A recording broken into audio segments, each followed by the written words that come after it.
Pero lembren que todo isto comezaba hai 25 anos, cando un grupo de persoas desta pequena vila decidiu que había que recuperar xa daquela, porque xa se estaba perdendo a música tradicional do noso país. Iso mesmo pensan uns mestres da comarca de Ferrolterra que teñen unha proposta ben interesante, que é levar esa música tradicional, esas cantigas, eses instrumentos á escola, para que cando sexamos un pouco grandes e veñamos aquí ao Festival de Ortigueira non nos soe nada estrano, senón que xa dende cativos vayamos collendo ese son. Vémoslo e se lle parece logo falamos, vale? Veña.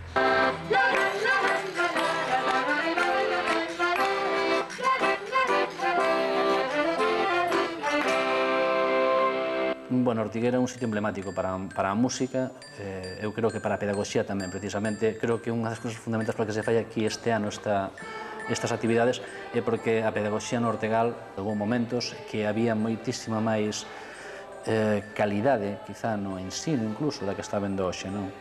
E a nivel de música, Ortigueira e o mundo celta creo que son un sitio fundamental para o despegue da música en Galicia. Cando apareceu o mundo celta en Ortigueira, o Festival do Mundo Celta, había moitísimo traballo por facer que non fixera ninguén e que se estaba perdendo. Había un nexo de unión coa música, co pasado, que estaba casi rompéndose.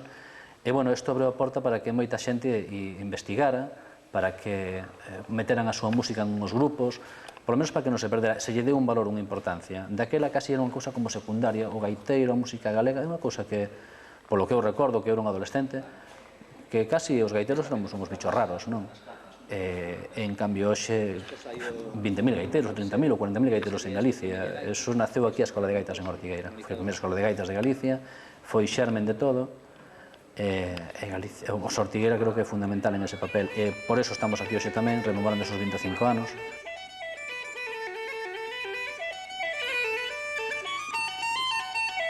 Non sei canto vai durar este boom. Oxalá que sea moitos anos para pandereteiras, moitos anos para os grupos folk, pero que eso teria que levar para ello un revitalizar a canción popular de forma que fixera parte das nosas vidas, como veu facendo ata de agora. Ben, vamos alá.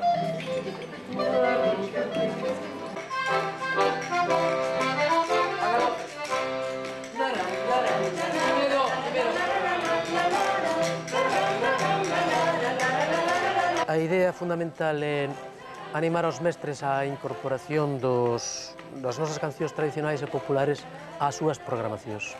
Hai cousas nos cancioneiros que siguen valendo para a escola, porque son fermosas, que ademais nos sirven aos mestres, porque o seu ámbito melódico e métrico son moi apropiados para iniciar aos nenos nas cancións. A ver, aquí, cambiádevos. Así. Pago de dos, Necesitamos un pouco tamén, pois, poñer algo bonito nos festivais dos mallos, nos festivais do magosto e eso. E entonces pensamos que quizás os bailes gremiais eran os que máis se adaptaban, porque son moi sinxelos na súa realización, e eran os que máis se adaptaban para os nenos. Hai bailes con paus, con arcos, e son moi sinxelos de facer, é moi gratificante para eles, e ao mesmo tempo, pois, se recrea de algún xeito o popular, non?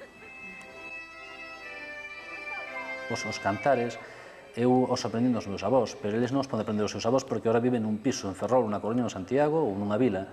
E xa non hai aquilo de que vas levar o leite, vas muxir a vaca ou vas ao campo, facer as tarefas agrícolas. Xa non hai eses cantos. Entón, bueno, aquí os traemos, polo menos, que todavía que non se perdan.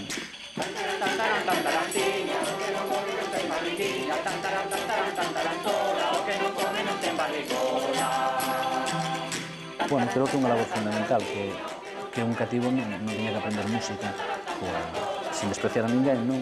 Coa música da Operación Triunfo, nin todo eso. Temos unha música galega moi rica, moi variada, e que nos define.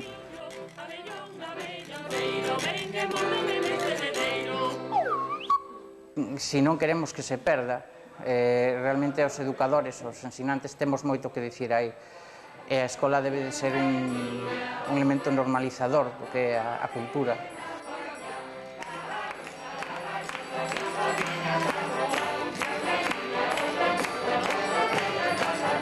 Os sabemos algunha canción popular de andar de festa por aí, pero a maioría non a estamos a perdendo, entón somos como o vínculo neso, non? Entre os avós, os pais e as novas xeracións que veñen detrás.